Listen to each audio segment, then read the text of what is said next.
Hi guys, welcome to part 3 of our wonderful segment on marriages. We've been having a great time, discussing, the fundamentals of marriages and everything else in regards to it. I'm sure you've been enjoying it as well. Oh, yeah. We have a wonderful book written by the Apostle. It's called Marriage Made in Heaven. It's available for you to purchase in all major digital outlets, including Amazon. So make sure you get your copy. If you have any more questions or, you want to know more about things not covered in this segment.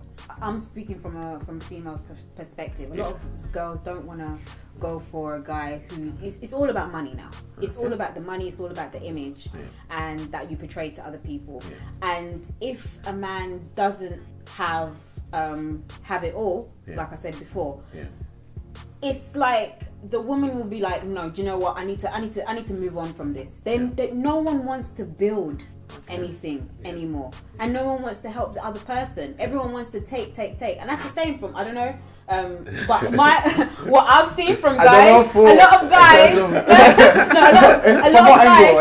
of guys would be like, oh, do you know what? I need a girl who can hold me down. I need a girl who can do this for me, who can cook, who can clean. And are you willing to teach her all of that stuff? Are you willing to be able to help her? Do you understand? And I feel like that is one of the biggest hurdles that we have in the millennial society is the fact that nobody really wants to help anyone. So how do you now counsel somebody?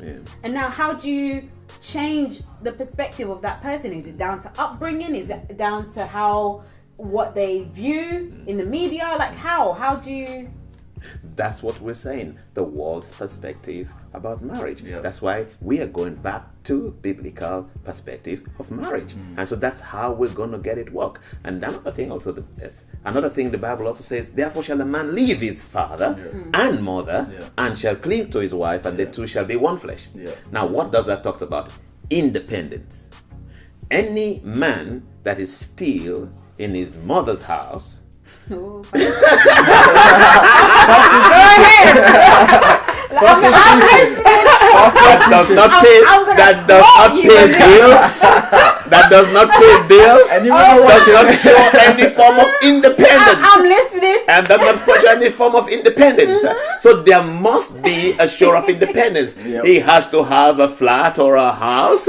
Oh yes, and he needs to be learning to pay the bills. Because if not, don't put him in. Don't marry to him. He won't pay bills. Okay, so independence. Know what you're going into. Exactly. Know what you're going Independence. Apostle, you say that, and I'm just thinking outside the box. For the people out there who may not have it all together. I know we live in a prosperous society, and a lot of people doing well. A lot of people have jobs, and they can at least fund for or provide for their families in one way or another.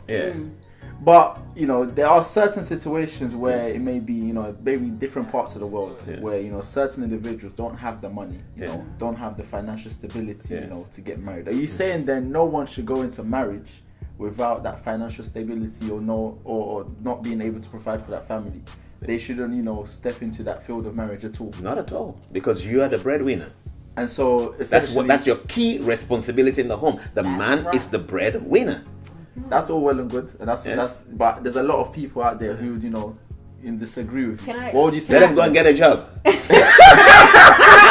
have no what to say. I think I feel like I'm not the pastor, the apostle, but I understand that in whatever situation you're in, if you believe in God and trust in God, things will be accessible to you. Money might not necessarily be the be an end all. Like it might not be as important. As long as you can provide food and shelter. Yes, for the house. I feel the like basic needs. Yes, of course. Because everything else is a luxury. Yeah, exactly. Everything else is a luxury. And then let's put it this way. As well. The man has to have independence. Any man that also is still depending on his mother or father to make decisions for them shouldn't get married. You need to leave father and mother. And the same with the women. You're making a family now yourself. You need to be a decision maker. So your family. Exactly. You need to be the decision maker for him. You need to be the provider for your family. So those two things are important. That's why the living has to be there. And of course, the last part is the one flesh, the clinging together. So, Pastor, just I'm conscious of time, and just to wrap up, this segment. It's been an interesting topic. I'm sure you'll agree. just finishing off, from the topic of fundamentals for, a good, Christian home. Yes. Just finishing up. What other topic, or what else do you have to say to, well, someone in that area? I would say to everybody, go back to the Bible, read Genesis about marriage, go for counseling to your pastors and church leaders, see what the scripture has to say, and if you decide to do your marriage God's way, it will succeed, because God is the institutor of marriage, and He has the manual on how it could be done. Wonderful. Thank you, Pastor. Nuggets of wisdom. I'm sure we've all enjoyed, that topic and that conversation. Yes. So just to wrap up. Okay. Thank you very much, Apostle. Yes. For the viewers out there, make sure you subscribe to our YouTube channel. Hashtag PBQ for any questions that you might have. Send us an email, send us a message on any social media, and we'll be sure to ask Apostle those questions and actually give him those questions, and we can ask those questions on your behalf the next time.